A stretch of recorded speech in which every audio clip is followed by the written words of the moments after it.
কোথায় কোথায় ব্যথা হলে আকুপাংচার চিকিৎসা কার্যকরী হতে পারে। পেইন বা ব্যথা এটি কোনো রোগ নয়, এটি অন্য রোগের একটি উপসর্গ মাত্র।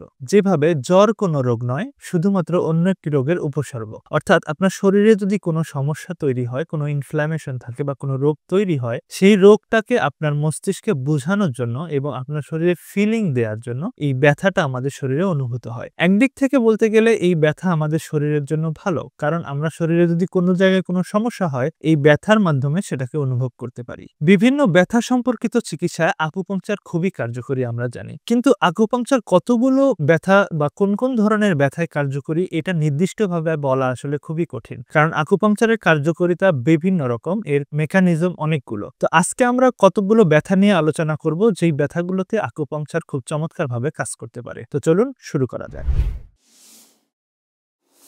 আমরা আগের ভিডিওতে জানতে পেরেছি যে আকুপাংচার আসলে বিভিন্ন ধরনের এন্ডোজেনাস অপিওয়েড হরমোন নিঃসরণের মাধ্যমে আমাদের ব্যথা কমাতে সহায়তা করতে পারে, এবং এই এন্ডোজেনাস অপিওয়েড হরমোন নিঃসরণকে ইনডিউস করে হচ্ছে আকুপাংচার। সুতরাং দীর্ঘদিন ধরে যারা ব্যথায় ভুগছেন, যেমন মাইগ্রেন বা মাথা ব্যথা বা ফাইব্রোমায়ালজিয়া অথবা ঘাড় ব্যথা, পিঠ ব্যথা অথবা অস্ট্রিওআর্থ্রাইটিস, রিউমাটয়েড আর্থ্রাইটিসে ভুগছেন, তাদের ক্ষেত্রে আকুপাংচার কিন্তু চমৎকার একটা সমাধান হতে পারে। আকুপাংচার কিন্তু ইনফ্ল্যামেশন কমাতে খুব চমৎকার ভূমিকা রাখে। গেট ক্লোজ থিওরি অনুযায়ী আকুপাংচার নন পেইনফুল নার্ভের সিগন্যালগুলো ট্রান্সমিশন স্টপ করে দিতে পারে, ফলে ইমিডিয়েটলি যদি আমাদের কোনো পেইন হয় অথবা একিউট পেইন হয়, সেক্ষেত্রে আমাদের ব্রেন এই পেইনগুলোকে অনুভব করতে পারে না। এই কারণে আকুপাংচারের মাধ্যমে এই ধরনের একিউট পেইনের চিকিৎসা করা সম্ভব। যেমন অস্ত্রোপচারজনিত পেইন যদি থাকে বা পোস্ট অপারেশনাল পেইন যেটাকে আমরা বলি, অথবা যদি আমাদের ডেন্টাল পেইন থাকে, যে পেইনগুলো খুবই অ্যাকিউট এবং খুবই তীব্র মাত্রার,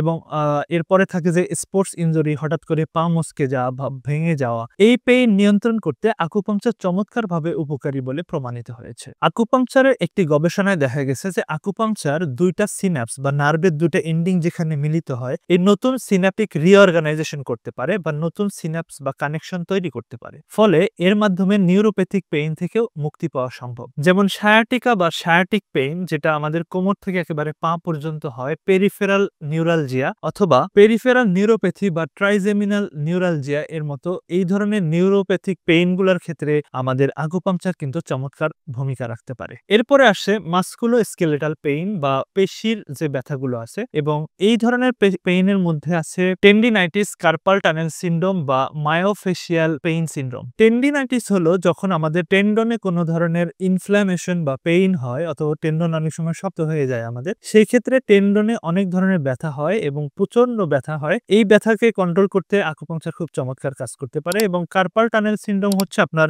এই স্পেশালি যারা আমাদের মা বোনরা আছেন, বাড়িতে অনেক কাজ করতে হয়, অথবা যারা বিশেষ করে যারা হাত ব্যবহার করেন অনেক বেশি, তাদের ক্ষেত্রে যখন কার্পাল টানেল সিনড্রোম হয়, অর্থাৎ এই কবজিতে যে ব্যথা হয়, এই ব্যথাতেও আকুপাংচার কিন্তু চমৎকারভাবে কাজ করতে পারে। এছাড়া অন্যান্য যে ব্যথাগুলো আছে, যেমন স্পেশালি মা বোনদের ক্ষেত্রে, যদি আমাদের স্পেশালি মা বোনদের ক্ষেত্রে প্রত্যেক মাসিকের সময় যে ব্যথা হয়, এই ব্যথা কন্ট্রোল করতে কিন্তু আকুপাংচার খুব চমৎকার ভূমিকা রাখতে পারে। এরপরে আরো আছে যেমন এন্ডোমেট্রিওসিস বা পেলভিক পেইন, যেটা হয় স্পেশালি যখন কোনো মা বোন প্রেগনেন্সি অবস্থায় থাকেন, তখন যে পেলভিক পেইন হয়, এবং অন্যান্য কারণেও পেলভিক পেইন হতে পারে, সেক্ষেত্রেও আকুপাংচার খুব চমৎকার ভূমিকা পালন করে। সব থেকে বড় কথা হলো আকুপাংচার কিন্তু এমনকি ক্যান্সারের কারণে যে পেইন আমাদের শরীরে তৈরি হয়, সেই পেইনের ক্ষেত্রেও আকুপাংচার ভূমিকা রাখতে পারে। আমি বলছি না যে আকুপাংচারের মাধ্যমে ক্যান্সার ভালো করা সম্ভব, কিন্তু স্পেশালি আকুপাংচারের মাধ্যমে ক্যান্সার রিলেটেড যে পেইন হয় বডিতে, এই পেইনটাকে কন্ট্রোলে রাখার জন্য আকুপাংচার ব্যবহার করা যেতে পারে। দেখুন, আকুপাংচার এখন একটি স্বীকৃত চিকিৎসা পদ্ধতি, যেটা স্বীকৃত হয়েছে ন্যাশনাল ইনস্টিটিউট অফ হেলথ অথবা WHO, ওয়ার্ল্ড হেলথ অর্গানাইজেশনের মাধ্যমে। এর কারণে আকুপাংচার কিন্তু অনেক বেশি বিশ্বব্যাপী বিস্তৃত হয়ে যাচ্ছে, যেটা আমরা পূর্ববর্তী ভিডিওতে আলোচনা করেছি। তো আকুপাংচারের এই বিস্তৃতি কারণ হচ্ছে আকুপাংচারের মাধ্যমে ন্যাচারালি পেইন গুলোকে কমানো যায়, এবং শুধু তাই নয়, এর বিভিন্ন মেকানিজমের কারণে এর মাধ্যমে ন্যাচারালি পেইন কিলিং করা যায়, এবং এর মাধ্যমে যে ট্রিটমেন্ট হয় সেটা হোলিস্টিক একটা ট্রিটমেন্ট হয়। এই কারণে আকুপাংচারের অনেকগুলো মেকানিজম থাকায় আকুপাংচারের মাধ্যমে পেইন শুধু নয়, পেইন ছাড়াও আরো অন্যান্য ডিজিজেরও ট্রিটমেন্ট করা সম্ভব। 2018 সালে জার্নাল অফ পেইনে প্রকাশিত একটি মেটা অ্যানালাইসিসের মাধ্যমে এটা কিন্তু চমৎকারভাবে দেখানো হয়েছে। আমি আর্টিকেলটা প্রয়োজনে ডিসক্রিপশনে দিয়ে দেব, আপনারা চাইলে পড়ে নিতে পারেন। তো আজকের মতো এই ভিডিও এই পর্যন্তই এবং সবাই ভালো থাকবেন, সুস্থ থাকবেন। আসসালামু আলাইকুম ওয়া রাহমাতুল্লাহ। ওয়েট।